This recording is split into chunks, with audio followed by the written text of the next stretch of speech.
हाँ तो बच्चों, स्वागत है आपका एक और नए क्वेश्चन में। अब देखेंगे जरा ध्यान से, इलेक्ट्रोस्टैटिक सीरीज का 41वां सवाल है। बहुत जबरदस्त क्वेश्चन है भाई, ये क्वेश्चन एनसीईआरटी का है, इसको बहुत ध्यान लगा के देखेंगे। क्वेश्चन जो है वो एनसीईआरटी का है। कहता है 8 मिली कूलम का एक चार्ज ओरिजिन पे लोकेटेड है। देखें जरा ध्यान लगा के, हम बना लें डायग्राम को ऐसे। ओरिजिन पे कितना चार्ज लोकेटेड है जी? 8 मिली कूलम का, यानी कि 8 इंटू 10 की पावर -3 कूलम का चार्ज यहां लोकेटेड है। Calculate the work done in taking a small charge of -2 into 10 की पावर -9 कूलम। मतलब इसको अगर हम मान लें बेटा Q1, तो हमारे पास जो Q2 दिया हुआ है जी, वो दिया हुआ है -2 इंटू 10 की पावर -9 कूलम। ये Q2 दिया हुआ है। इसको हमें मूव कराना है फ्रॉम अ पॉइंट P003 मतलब ऐसा करते हैं, इसको मान लेते हैं Z एक्सिस, इसको मान लेते हैं Y एक्सिस और इसको मान लेते हैं X एक्सिस। तो पॉइंट है P003, ये हो गया जी पॉइंट P003 सेंटीमीटर, ठीक है जी। और यहां से टू अ पॉइंट Q040, मतलब ये पॉइंट है जी Q और पॉइंट है 040 सेंटीमीटर में, ध्यान रखना। वाया अ पॉइंट R 069, मतलब कि मान लो यहां पर कहीं एक पॉइंट है R 069। आप सवाल को समझो, इस चार्ज को जो कि -2 इंटू 10 की पावर -9 कूलम है, उसको हमें पहले P से R लेके जाना है, फिर R से हमें बेसिकली Q लेके आना है, और हमको वर्क डन कैलकुलेट करना है इस पूरी प्रोसेस में। अब सवाल में ना बेसिकली समझो बात को, इस सवाल में एक मेन पॉइंट है, आपको यह बात पता होना चाहिए कि जो वर्क डन होता है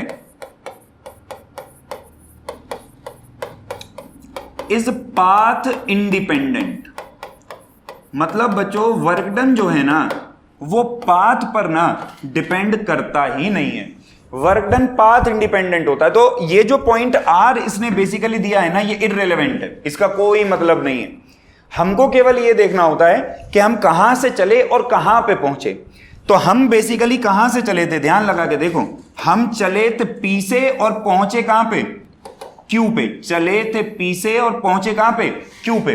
तो अब ध्यान लगा के देखो, हमको निकालना है वर्क डन P से Q का। हम अपना वर्क डन वाला फॉर्मूला लगाते हैं। हालांकि दो कॉन्सेप्ट से हो सकता है, ये पोटेंशियल एनर्जी के कॉन्सेप्ट से भी हो सकता है और वर्क डन के कॉन्सेप्ट से भी हो सकता है। हम वर्क डन के कॉन्सेप्ट से करते हैं, जो हम पहले से सीखते आए हैं। Work done in taking the charge from P to Q। कितने चार्ज को लेके जा रहे हैं भाई हम लोग? -2 गुणा 10 की पावर -9 कूलम को। आंसर बराबर में होना चाहिए VQ माइनस में VP। भाई Q का पोटेंशियल माइनस में P का पोटेंशियल। अब ध्यान लगा के देखो, WPQ अपॉन में -2 इंटू 10 की पावर -9। Q पे मेरे भाई जो पोटेंशियल होगा वो इस चार्ज की वजह से होगा, और इस वाले चार्ज की वजह से पोटेंशियल का फॉर्मूला KQ/R। तो K की जगह 9 गुणा 10 की पावर 9 गुणा, यहां चार्ज कितना है 8 गुणा 10 की पावर -3 डिवाइड बाय इस पॉइंट की यहां से दूरी, ये 4 सेंटीमीटर है, तो 4 गुणा 10 की पावर -2 मीटर। माइनस में पोटेंशियल एट P पर ऑब्वियस सी बात है, P पर भी पोटेंशियल इसी की वजह से होगा। तो P पर कितना पोटेंशियल होगा? K गुणा में Q डिवाइड बाय R, और R कितना है 3 सेंटीमीटर, यानी कि 3 गुणा में 10 की पावर में -2। अब तुम ध्यान लगा के देखो, अब तो बस देखो फिजिक्स तो खत्म हो गई, अब तो इस क्वेश्चन में मैथ्स रह गया। मैं जितना सिंप्लीफाई कर सकता हूं उतना कर देता हूं तुम्हारे लिए। -2 इंटू 10 की पावर -9, भाई जो कॉमन निकले उसको कॉमन निकालो। 9 इंटू 10 की पावर 9 इंटू 8 इंटू 10 की पावर -3 डिवाइड बाय 10 की पावर -2 कॉमन आया भाई, और यहां ऊपर बचेगा जी 1/4 और यहां बचेगा जी माइनस का 1/3। अब WPQ बराबर, इसको भी इधर ले लेते हैं हम लोग, तो ये हो जाएगा माइनस का 2 इंटू में 9 इंटू 10 की पावर, या एक काम करो 10 की पावर को एक साथ रख देते हैं सारी पावर्स को, तो पहले इसको लिख लेते हैं -2 इंटू 9 इंटू 8 10 की पावर 9, ये वाली पावर -9 -3 डिवाइड बाय 10 की पावर -2 और इसका एलसीएम आ जाएगा 12, तो 3 -4।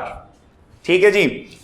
अब बेसिकली ध्यान लगा के देखो, 10 की पावर 9 से ये कट गया, ये बचा 10 की पावर -3, ये 10 की पावर -2 ऊपर जाएगा तो -3 + 2 -1 बचेगा।